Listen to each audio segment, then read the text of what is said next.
Hey everybody, welcome back to the Hearth of Coal. It's been a little while. So today we're doing something a little bit graphic. I just want to give a fair warning to anybody who has a weak stomach. If you can't tell, I've got some stuff here in front of me.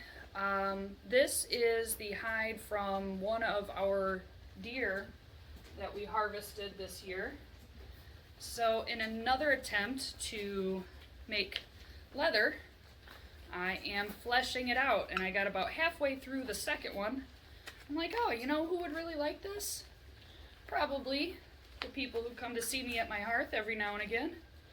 So I'm just putting on my gloves because it is kind of grody. So this hide has been soaking in water, and you can see here that he's got a bunch of fat and stuff on the inside of the hide. Here's the skin side, the fur side. So the goal of this, the fleshing is what it's called, is to get all of the fat and membrane off of the hide so that when we go to buck it, which is next, all that solution gets into the skin and it ends up permeating it so that the hair comes off the other side really easily. So I soak these overnight.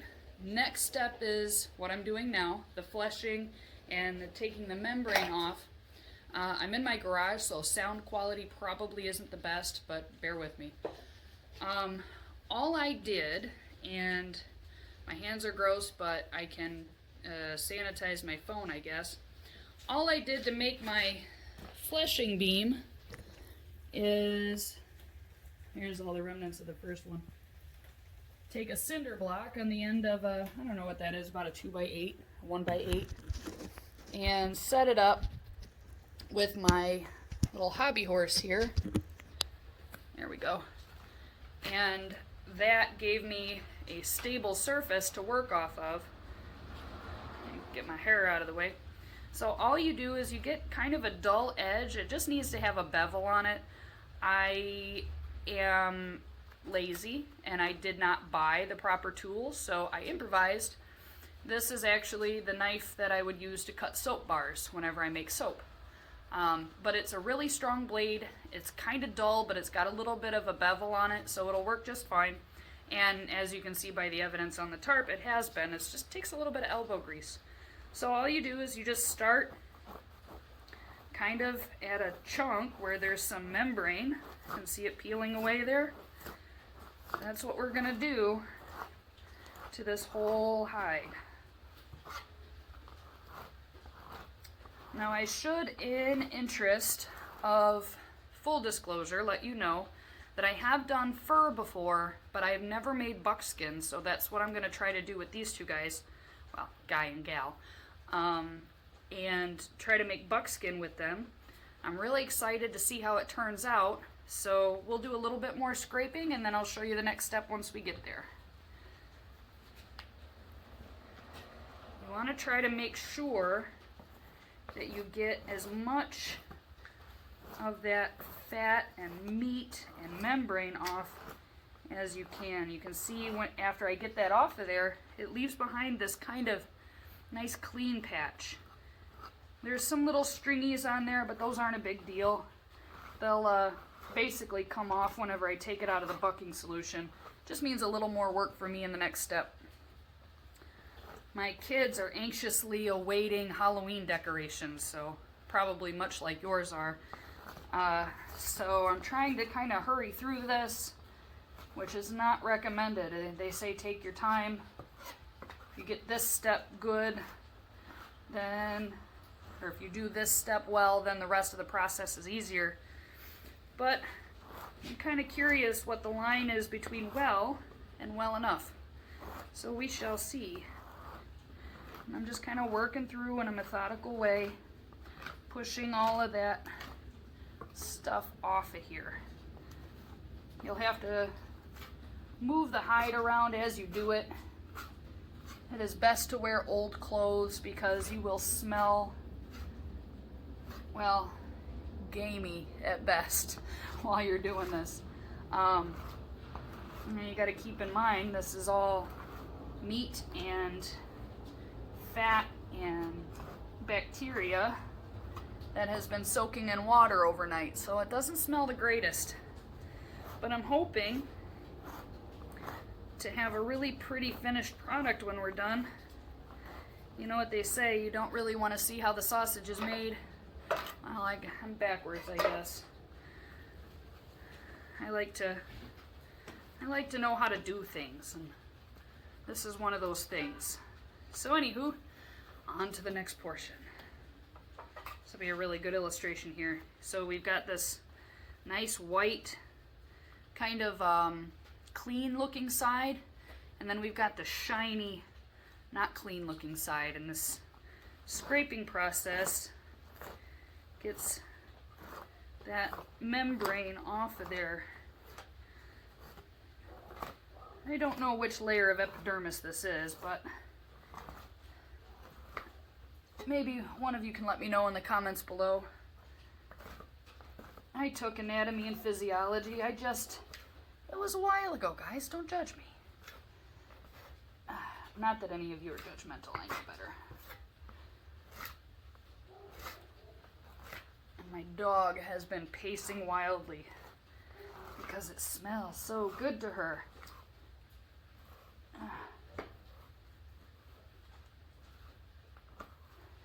Just a heads up, it is quite a hamstring glute workout too, because you're pushing and you're leaning with your body against the edge of this board to hold the hide in place.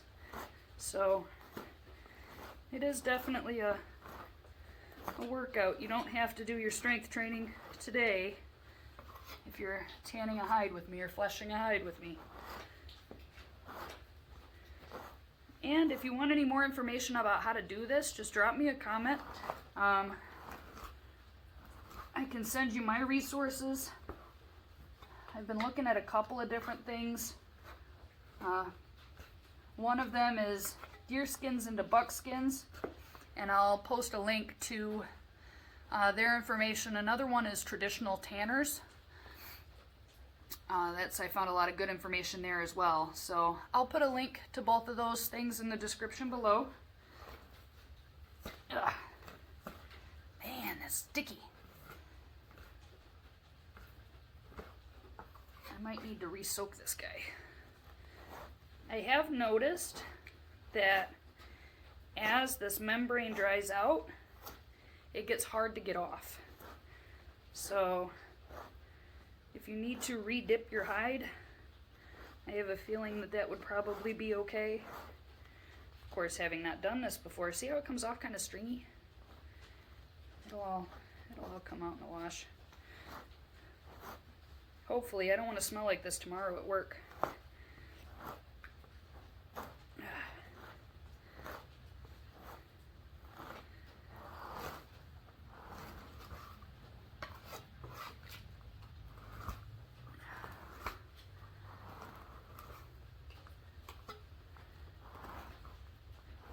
So these two deer, one of them a friend of the family got. He was a little forkhorn buck, and I've got his antlers drying on my counter inside. The other one was a good-sized doe that my husband got. I had gotten another doe earlier in the year, and whenever I saved her hide, I put it in the freezer in the garage, and then I don't know why, but the whole unit just stopped working, so I ended up with a disgusting sludgy mess in the freezer of the outdoor refrigerator. So that didn't work out well. So that hide went away. The second hide, the processors got, because I just did not have time to process that guy, or that doe, I should say. So we let the processor do that one. And so they got the hide. Oh, see how that just came off? Ew. What it does, it just kind of comes off in little strings and strips. And a little elbow grease. And a strong back and core really comes in handy here. And I do find that if I get the corner of my tool under that membrane, can you see how it goes underneath there? Maybe? I mean, it will eventually break off, but I can get most of it off that way. I know what is going in my Amazon basket as soon as I get done and get showered with this.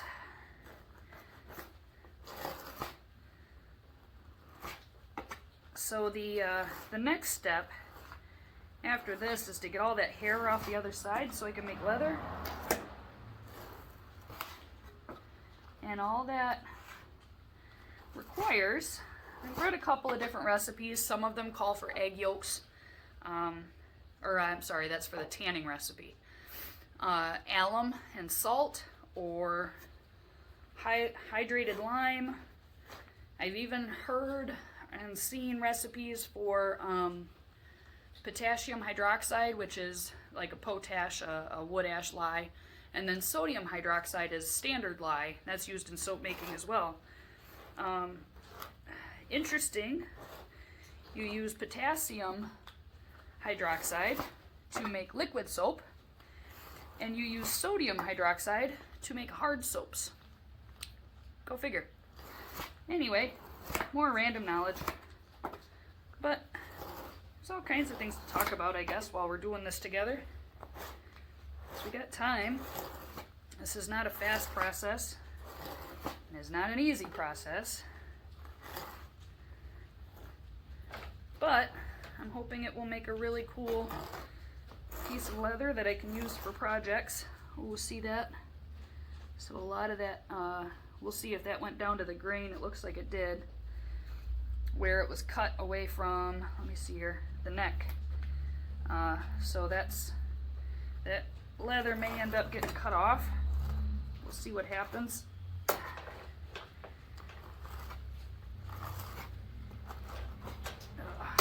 And right around the neck, I've noticed the membrane really doesn't come off very easily.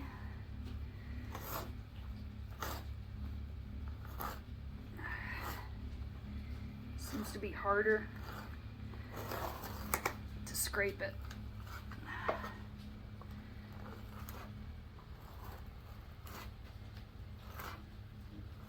I use the corner of my tool a lot more.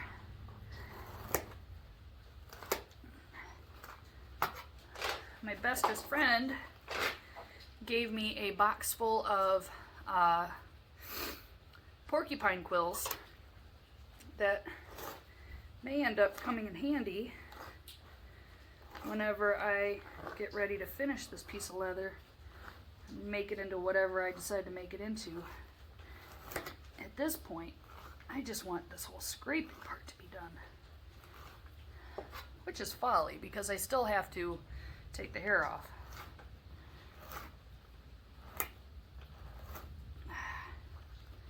It's like this part just does not want to come off. There we go. You can put a lot of pressure on these. Again, you don't want to use a sharp tool because it'll just cut right through it. But with a dull tool like this, you can really bear down. I'm putting most of my weight on this, and it's just rolling right off of there. Now, from what I understand, the whatever parts you don't get during the fleshing process, after you soak it in your bucking solution, it will come off. It'll take work, but they're saying it's easier to get it off now than it is after it's bucked. So I'm hoping the little bits that I have left on here aren't going to be that big of a deal. But anywho, for now, I'm just going to keep working away at this and turning it this way and that, and coming down to that clean scraped edge there. I've still got quite a bit to do, as you can see. All that is meat that's stuck to the underside of the hide. So until I come back, this is where I'm going to be. Now I have to try to take my glove off to hit the button because my gloves are very tight, so they're not. This is like taking the membrane off. I don't want to turn it inside out because then the inside will get gross. Oh, come on. Get off my finger. There.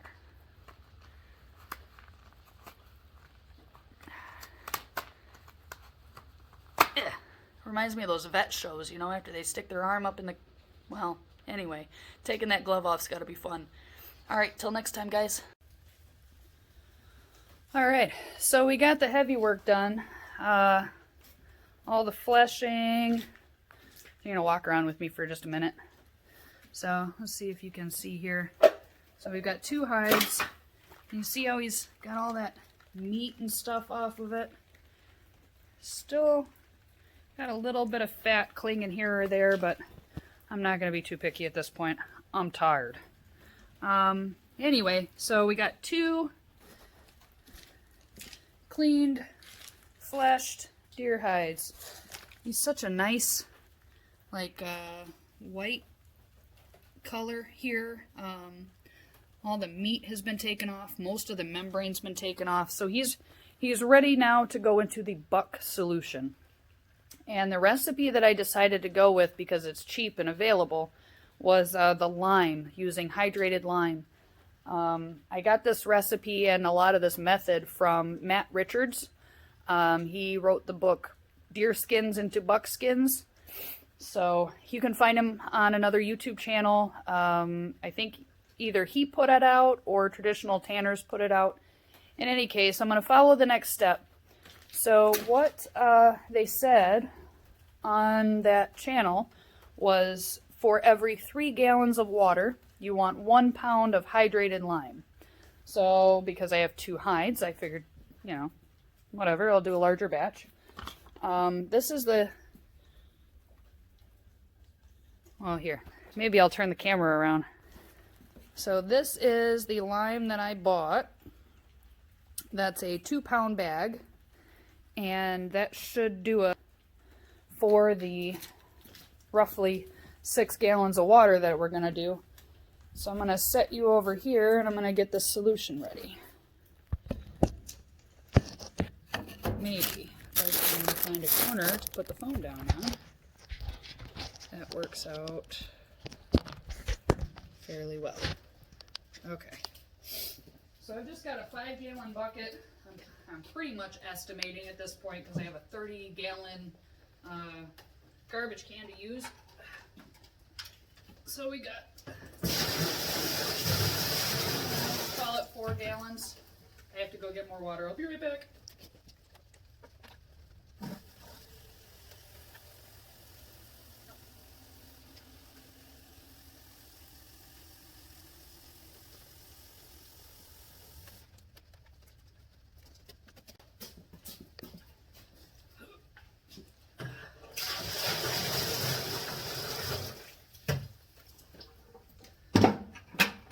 So I'll just tell you, this whole process is pretty labor intensive.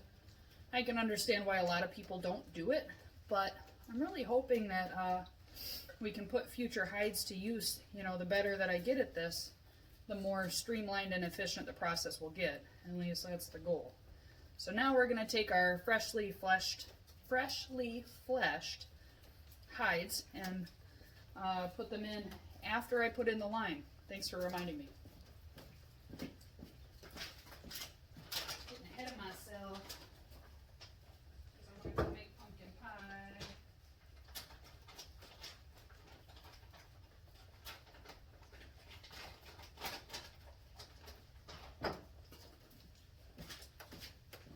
So from what I was reading and watching, this is the most surefire bucking solution because you can't overdo it. That's just powder, don't worry, it's not bubbling or burbling or anything. But it doesn't smell too good. Get out. So then we're just going to stir this. And from what everybody says, from what everybody says, this is the most surefire bucking solution that there is because once lime reaches saturation in the water, it will settle to the bottom. So you don't have to worry about burning your hide or getting burn yourself while you're making it. Alright, so I'm going to set that aside. So set out. Ugh, my dog is going crazy for this stuff.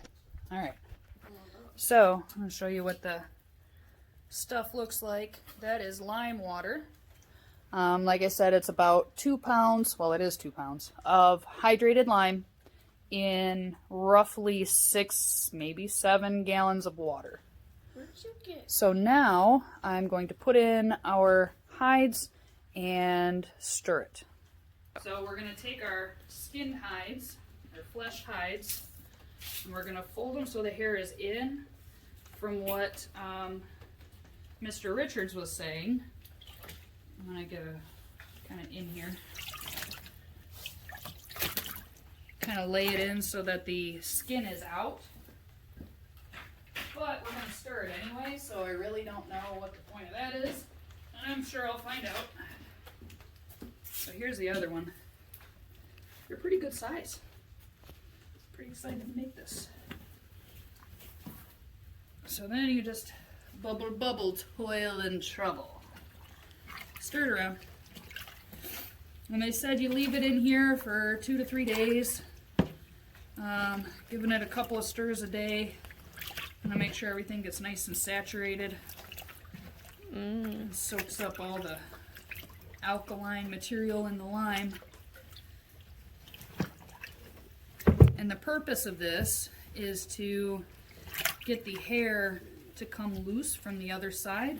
That way you can degrain it, or ungrain it. Is it degrain or ungrain? Anyway, you're removing the hair and the grain that the hair is attached to. Now since these hides sat for a few days before I soaked them and fleshed them, the hair's coming off pretty easily already. So I should only have to do this for maybe 2 days. But we'll check it. And I'll keep you in that loop. So I think that's, I don't know. Does that look good to you, Cora? Maybe.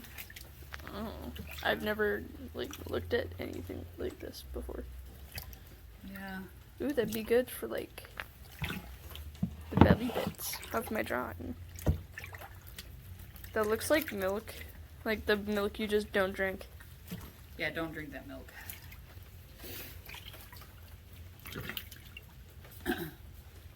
So, what we're going to do now is let this sit for a couple of days. I'm going to put some bricks on top of it so that it's weighted down. And let it sit and do its thing for about 2 days. And then I will let you know what happens next. Stay tuned.